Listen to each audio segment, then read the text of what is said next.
Bonjour, aujourd'hui je vais vous parler du Saint-Esprit. La très grande majorité des gens qui ont la foi en Jésus n'ont pas reçu l'Esprit Saint. On leur a dit qu'ils l'ont reçu, alors ils ne vont pas chercher plus loin et leur expérience chrétienne demeure incomplète, tiède et banale. Quand on se traîne à l'église le dimanche, c'est que nous n'avons pas reçu l'Esprit de Jésus. Dans la Bible, nous voyons que croire en Jésus est une chose et que de recevoir l'Esprit Saint est une deuxième expérience qui vient compléter la première. Dans les Actes des Apôtres, chapitre 8, il est écrit « Les apôtres qui étaient à Jérusalem, ayant appris que la Samarie avait reçu la parole de Dieu, y envoyèrent Pierre et Jean. Ceux-ci, arrivés chez les Samaritains, prièrent pour eux afin qu'ils reçussent le Saint-Esprit, car il n'était encore descendu sur aucun d'eux. Ils avaient seulement été baptisés au nom du Seigneur Jésus. Alors Pierre et Jean leur imposèrent les mains et ils reçurent le Saint-Esprit. » Le Saint-Esprit n'est pas seulement une vérité théologique abstraite. Nous pouvons en faire l'expérience et nous devons en faire l'expérience. Sinon, aller à l'Église va demeurer d'une platitude mortelle. Si votre expérience chrétienne est pauvre, Jésus vous fait une promesse. Heureux les pauvres en esprit, car le royaume des cieux est à eux.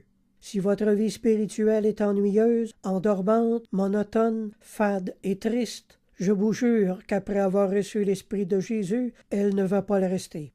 L'Esprit de Jésus rend vivant tout ce qui est mort.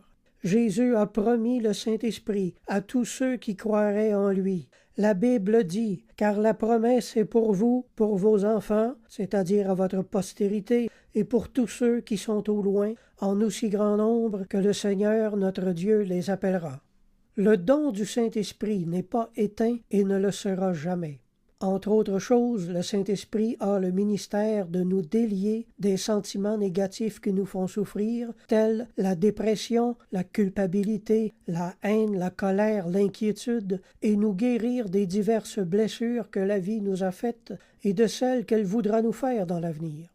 Le Saint-Esprit a aussi pour rôle de nous transformer en image de Jésus, de changer notre caractère à la ressemblance du Seigneur. En tout et partout, l'Esprit Saint rend notre expérience chrétienne réelle. La Bible dit « L'Esprit de l'Éternel te saisira et tu seras changé en un autre homme. » Recevoir l'Esprit de Jésus, c'est recevoir le pouvoir de marcher au-dessus des difficultés, au lieu de marcher en dessous et d'en être écrasé. Jésus a dit, « Si vous m'aimez, gardez mes commandements, et moi je prierai le Père, et il vous donnera un autre consolateur, afin qu'il demeure éternellement avec vous, l'Esprit de vérité. Il sera en vous. Je ne vous laisserai pas orphelin. » Alors, accepter Jésus comme sauveur vous donne Jésus, mais ne vous donne pas nécessairement son esprit tout de suite.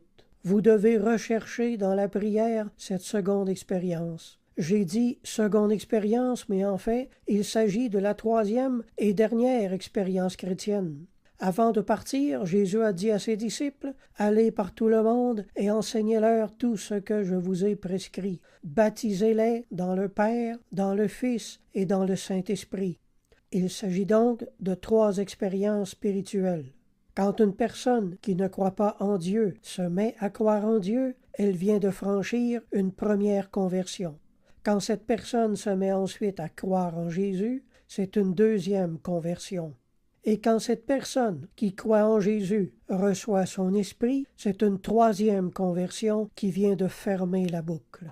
Si vous voulez faire l'expérience, vous pouvez la faire seul. Étendez-vous sur votre lit et plaidez avec Dieu de vous l'envoyer. Ouvrez votre esprit à la venue de son esprit. Et arrivé à un certain moment, vous allez sentir l'Esprit qui va vouloir s'emparer de votre langue et vous faire prononcer des mots dans une langue étrangère. Prêtez-vous à l'Esprit de Dieu et coopérez. Laissez votre langue sous le contrôle du Seigneur, et les écluses des cieux vont s'ouvrir, et vous allez parler couramment et facilement une langue nouvelle. Vous allez ressentir l'Esprit Saint très fort, alors vous saurez que vous venez de le recevoir. Mais la meilleure façon pour le recevoir est de le rechercher en groupe. Formez des groupes de prière où tous rechercheront ce don. Implorez le Seigneur. Suppliez le Seigneur de vous envoyer son esprit. Placez-vous dans une attitude de réception et désirez-le ardemment. Et Dieu voulant, un bon nombre d'entre vous le recevrez. Amen.